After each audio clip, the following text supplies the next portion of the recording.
ছোট্ট বন্ধুরা, EOC online স্কুলে তোমাদের সবাইকে স্বাগতম।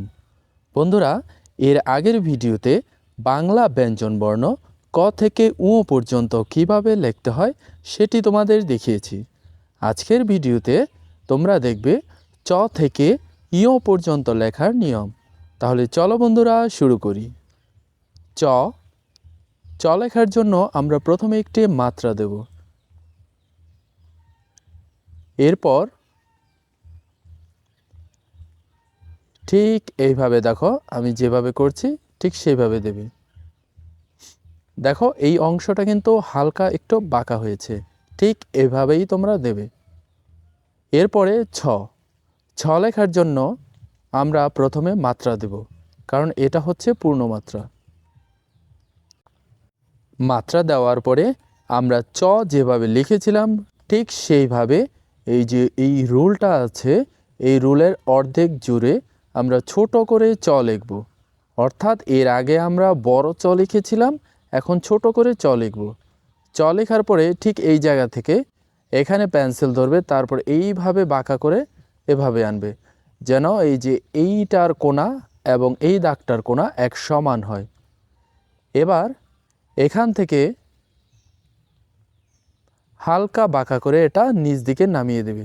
দেখো এটা কিন্তু আমি সোজা দেইনি, হালকা বাঁকা করে নিচ দিকে নামিয়েছি। তোমরা ঠিক এভাবেই করবে। বর্গীয় জ, বর্গীয় জর জন্য আমরা প্রথমে মাত্রা দেব। মাত্রা দেওয়ার পরে এই যে দেখো এটা একটু বাঁকা করে ঠিক এইভাবে দেবে।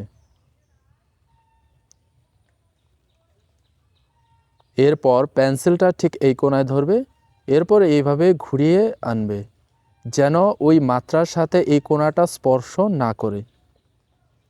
এবার উপরে ঠিক এই কোণা থেকে এইভাবে দেবে, দেওয়ার পর এটা নিচ দিকে নামিয়ে দেবে। এটার কোণা এবং এটার কোণা যেন এক সমান হয় অথবা একটু বড় হয়। এবার ঝ ঝ লেখার জন্য আমরা প্রথমে এই যে মাত্রা দেব।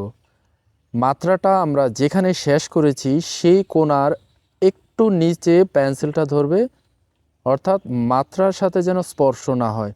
তারপর এইভাবে একটি দাগ দেবে, এরপর নিচের দিকে হালকা বাঁকা করে এইভাবে দেবে। উপরের কোণা এবং নিচের কোণা এই দুটো যেন সমান হয়। এরপর নিচ থেকে এটা উপরে উঠিয়ে মাত্রার সাথে যেন স্পর্শ হয় এভাবে দাগটা টানবে। এরপর এখান থেকে এটা এইভাবে দেবে।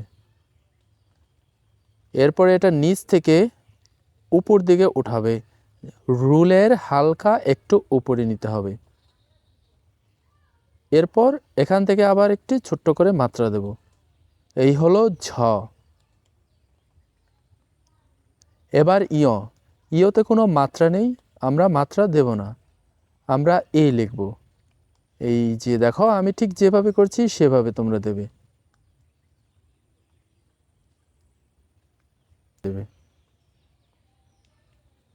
এরপর পেছন থেকে এই যে দেখো আমি যেভাবে দিচ্ছি ঠিক সেভাবে দেবে।